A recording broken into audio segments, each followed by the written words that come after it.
Morning, everyone. I never missed an opportunity to come up to Newport, Rhode Island.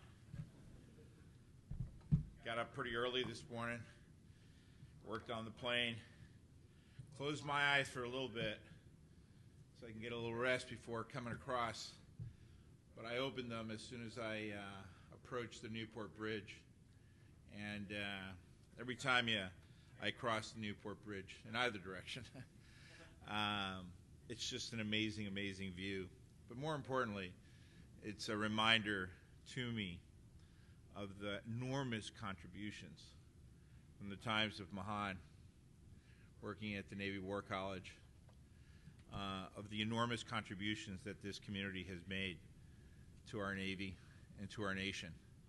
And so thank you for coming up here, for having this conference up here in Newport. Thanks to the leadership of our chairman of the Senate Armed Services Committee, Jack Reed, who's not only a friend to me and a mentor, but more importantly, a friend to our national security across this country. And thank you, Rob, as well, too, for your leadership at General Dynamics, for all the things that you do. I fully recognize the challenges of the time when it comes to building ships.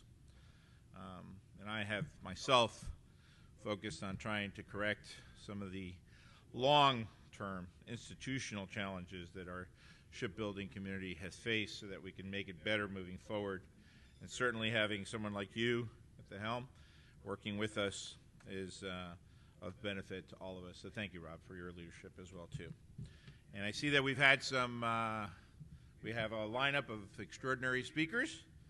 I know that Senator Shaheen may have been walking around the cocktail party yesterday. She has provided also exceptional leadership in our Senate and has been a friend to the United States Navy for quite some time. I'm very pleased that my Assistant Secretary of the Navy, Nick Girton, is here as well, too. He'll be speaking, I think, a little bit later today at lunchtime. Lieutenant General Austin, where are you, sir? There you are. Congratulations on your new position. And we look forward to your continued effort and support of our United States Marine Corps as we face many of these acquisition challenges along the way. A couple of members of Congress here from Rhode Island that I know are not in the audience here today, but perhaps you'll see them a little bit later on. I also want to extend my greetings to Admiral Hahn. Where are you, ma'am?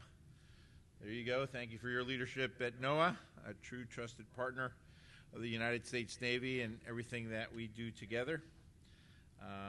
And many other leaders that I've brought here from the United States Navy at all levels in the United States Marine Corps as well, too.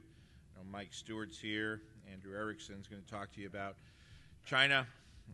Andrew and I have spoken on the subject several times, subject very close and dear to my heart. I think Senator Whitehouse will be speaking to you as well, too. So no surprise that we have quite a lineup of extraordinary speakers to talk about the challenges that we face today. So let me open up with that. This is now my fourth year, as Rob alluded, in a row, speaking and engaging with all of you. And I leave it to the team at SENEDIA to tell you if this is a record for most appearances by a Secretary of the Navy, at least in 3 years. Not bad, 4 times in 3 years, right? But during our time this morning, I'd like to spend a few minutes discussing the challenges that our Navy and Marine Corps faces today, globally, and how you, as critical members of our defense and maritime industrial bases, can contribute to our enduring priorities. And I really mean that. Each and every one of you plays such an important role in what we are doing to improve our Navy, to improve our Marine Corps, to improve our national security. Do you know, I spent 17 years in the private sector as a small business owner, working with many of you in this room, working with companies, small, medium, and large. And it does take all of us together for this to be successful. And one of the things that I've dedicated myself to these past 3 years is trying to build good relationships across industry, working with small, medium, and large companies. Not being ignorant to the challenges that we face and recognizing that each of us have to do our own part for all of us to be successful. And sometimes that involves speaking tough, speaking truth to power, speaking truth to others. so that we all fully recognize the challenges that we face together and we can tackle those challenges together. So we rely on the talent and the skill of those in this room because we do face tremendous challenges in every corner of the world and every domain that we operate in as well. As across the Atlantic, Russia continues now its third year of its legal and provoked full-scale invasion of Ukraine. The Ukraine Compact, which was endorsed last month by President Biden, Canadian, Japanese, and several European leaders, rightfully characterizes Russia's invasion as a threat to international peace and security and a flagrant violation of international law and incompatible with our security interests. And we saw just in the last 48 hours what they continue to be capable of doing, the destruction that they're bringing on the innocent Ukrainian people is just intolerable. And we have to remain steadfast in our support for Ukraine in every possible way. We are proud to stand with our NATO allies in support of our Ukrainian partners as they fight to restore peace in their homeland, defend democracy, not just for themselves, but for all nations around the world.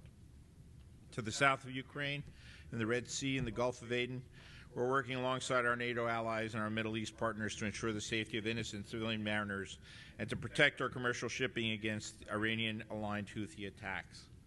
Immediately following the brutal attack on Israel on October 7th, our Navy and Marine Corps, your Navy and Marine Corps team, represented by the Bataan Amphibious Group and the Eisenhower Strike Group, was on station, the ready integrated force the world needed, capable of responding to any threat. In March, we welcomed the Bataan ARG and its Embark 26 MEU after an 8.5-month deployment. And last month, my wife Betty and I were also on the pier again to welcome home the Eisenhower Strike Group as they returned to port after 9 months at sea. I was very proud that my wife and I actually went and visited with just about every ship in the carrier strike group, including the oiler that was with them. Our sailors and Marines performed admirably, defending our ally Israel against Iranian attacks, conducting defensive strikes against Houthi infrastructure, and ensuring a sea lane critical to the international economy remained open. Today, our personnel on board the WASP Amphibious Readiness Group is on station again in the Mediterranean Sea, while the TR Strike Group and the Abraham Lincoln Strike Group are operating in the Middle East.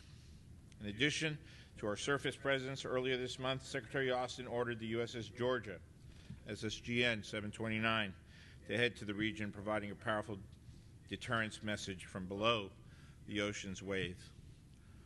Our sailors and Marines stand ready to respond to threats, reassuring our allies and partners of our commitment to the safety and security of all who travel those waters. We cannot thank those sailors and Marines enough for what they have done this past year. Too many Americans seem to think that these operations are just commonplace. And let me assure you that there's absolutely nothing commonplace about what they have done over the course of the last 12 months to defend our national security interests as well as our economic security interests. So please, how about a hand of applause for all of those sailors and Marines?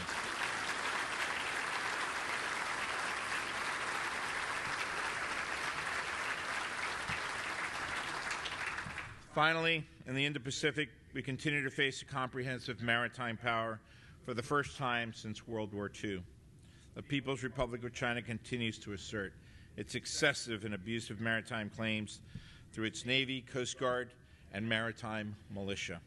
Earlier this month, Australia, Canada, the Philippines, and the United States upheld the right to freedom of navigation and overflight in support of a free and open Indo-Pacific. Together, our nations conducted a multilateral maritime cooperative activity within the Philippines' exclusive economic zone. And the interoperability amongst our armed forces sends a strong signal that we are united in support of the rules-based international order, and we will continue to work with our international allies and partners to ensure that the Indo-Pacific remains free and open for all. And all you have to do is go back and look back 3 years to see the tremendous progress that we have made as a nation, building relations and strengthening relations and creating new relationships with our allies and partners in the Pacific. Who would have imagined just 3 years ago that Japan and South Korea and the Philippines would be operating collectively together. I mean, who would have imagined that would be possible? And here we are today, stronger than ever before. Who would have imagined that we would be investing with our allies and partners in Australia the way that we are within our submarine industrial base, preparing for AUKUS in every possible way? It really is extraordinary. And all of you have contributed in one way or another to that success, and we're very thankful. So as you can see, there's no shortage of challenges that we face around the world. When I assumed office as the 78th Secretary just 3 years ago this month, I outlined 3 enduring priorities to guide our department. And those priorities are, and continue to be, strengthening our maritime dominance, building up all the capabilities that we need in every single domain to be as strong and powerful as we can, modernizing our Navy in ways that we have not seen for a long time as well, too. Building a culture of warfighting excellence. I think that has proven itself out in the Red Sea, in the Pacific, and in the Black Sea. When you take a look at what we have done strategically, just as one example, in the Black Sea, preventing the Russians from being able to actually conduct an amphibious invasion of Odessa in Ukraine, pushing the Russians north outside of Sevastopol, advising the Ukrainians as they sank a third of the Russian fleet in the Black Sea. I don't think anybody can question the culture of war-fighting excellence that our sailors and our Marines have demonstrated as they implement Force Design 2030 well into the future. And thirdly, enhancing strategic partnerships. To fight and decisively win our nation's wars, we cannot rely on merely maintaining our sea power. We must strengthen our maritime dominance. This means continuing to procure the advanced ships, submarines, aircraft, munitions, and systems that our sailors and Marines rely on to project power both from the sea and ashore. And in just these 3 years, our Navy Marine Corps budget has grown by 25%. Yes, go look at the numbers. When I came in, it was about $205 billion. Today, it's in excess of $255 billion. That just doesn't happen. It takes a team of folks like you advocating on our behalf, for which I'm thankful.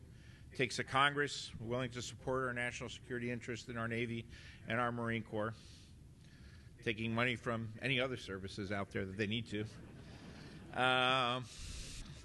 And certainly it takes the advocacy of those of us from within the Department of the Navy. But most important of all, it's these sailors and Marines performing their jobs so brilliantly so that the nation understands that the dollar that they invest in our Navy and Marine Corps provides them an enormous return on investment in terms of their trust, the capabilities that they have, and they know that they get an enormous return on investment on their Navy Marine Corps team.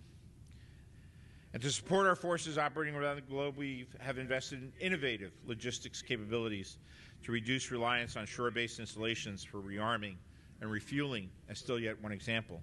And that's why I've prioritized fielding the Transportable Rearming Mechanism, otherwise known as TRAM, which will provide our surface combatants with a game-changing capability to reload their vertical launch systems while underway in open ocean. We simply cannot afford to be sending our ships back to Rota from the Red Sea or to other ports and other places to reload those missiles. By enabling our warships to refill their magazines at sea, TRAM offers us a powerful near-term deterrent that will disrupt the strategic calculus of those who would do us harm in the Pacific, where the ranges are even longer. Likewise, the Modular Console Adopter Kit, MCAC, will enable commercial tankers to help sustain our fleet in forward areas, and it can be installed on any tanker in the world in just 36 hours. By leveraging our advantage in connected underway replenishment, these advances effectively increase the size and combat power of our fleet, a prospect that should give any would-be aggressor reason to pause. And while we continue to invest heavily in acquiring, fielding, and sustaining our crewed platforms, we recognize that a constant presence in the maritime domain will require a hybrid fleet.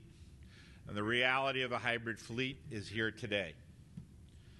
Since I took office, we've demonstrated the power and reach that uncrewed platforms can provide to our Navy.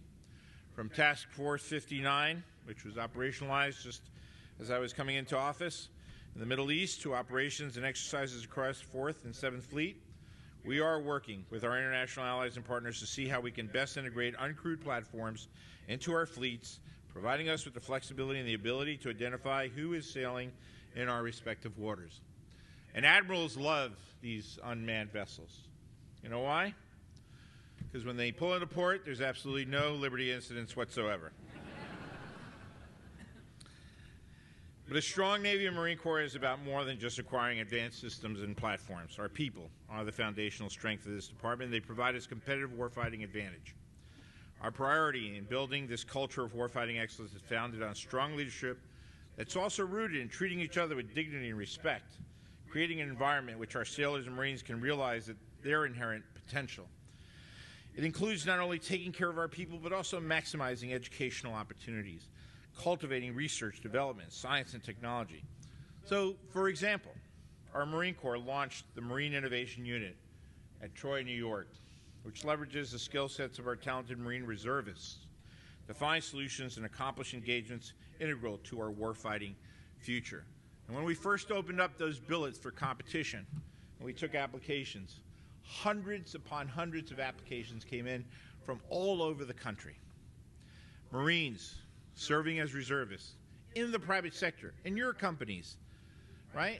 Fully understanding the latest technology that's out there and wanting to bring it to the Marine Corps to be able to embrace it and bring it upon ourselves so that we can bring these advanced technologies to the warfighters faster than ever before. We were only in the first year able to accept about 40 of them, but boy, it has transformed how the Marine Corps continues to think about the private sector and the advantages that it brings. Very exciting. And this initiative directly supports the Marine Corps' force design modernization efforts, of course.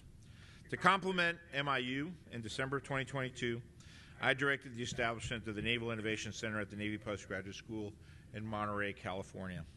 The NIC will tackle the hardest technology challenges that our fleet and force face, leveraging the deep technical expertise of the NPS faculty, staff, and students to identify innovative solutions that can move rapidly through the stages of prototyping, experimenting, adoption, and transition to a fielded capability.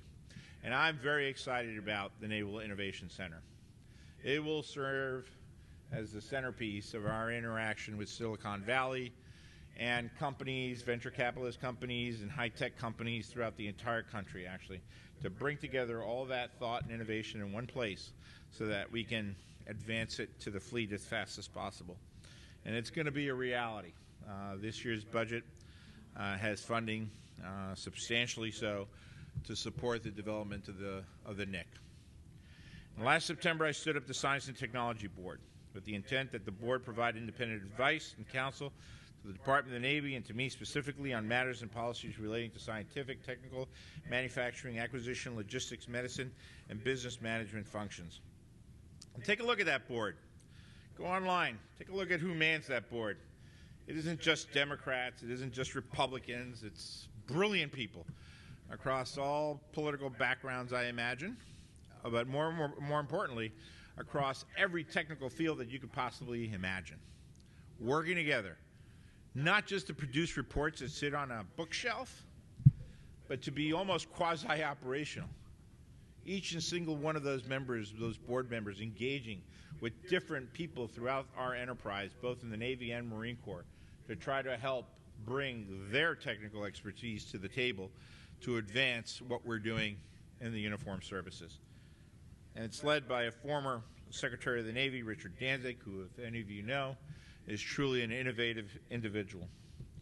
And this year I released our new Naval Science and Technology Strategy, guiding our Navy and Marine Corps innovation initiatives and science and technology research efforts during this decisive period. While we are investing heavily in our people to identify these capabilities that our fleet and our force need to maintain their competitive advantage as they operate around the globe, we recognize that we cannot do it alone. To be the most effective fighting force our Navy and Marine Corps has to invest in enhancing strategic partnerships across the joint force, industry, academia, with our allies and partners around the globe.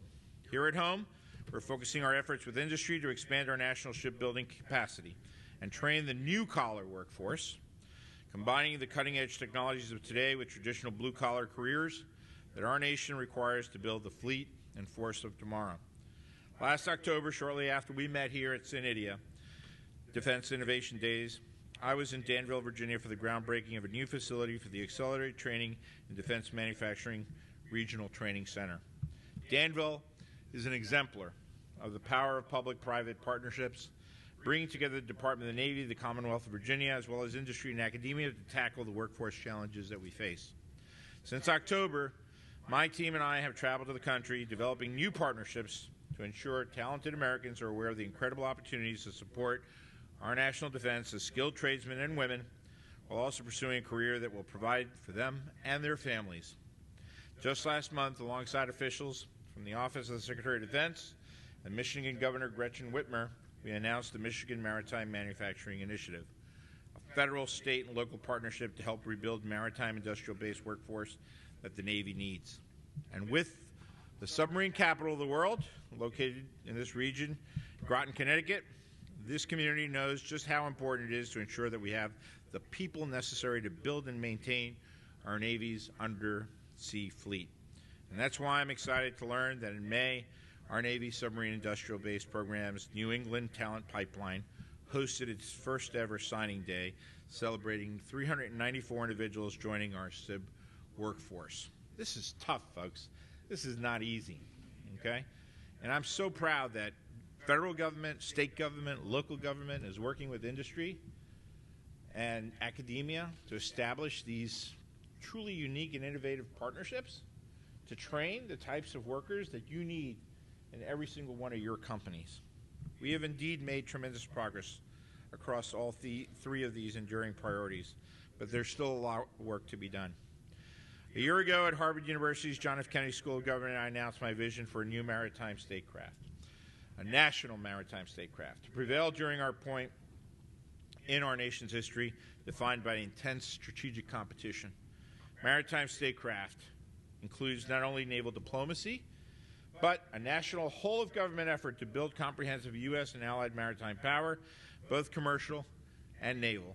And it's now being embraced by the Department of Defense, by the White House, and members of Congress, all of us working together as one. A key component of maritime statecraft is effectively leveraging the advantages that we uniquely enjoy in innovation and technology, particularly in the maritime domain.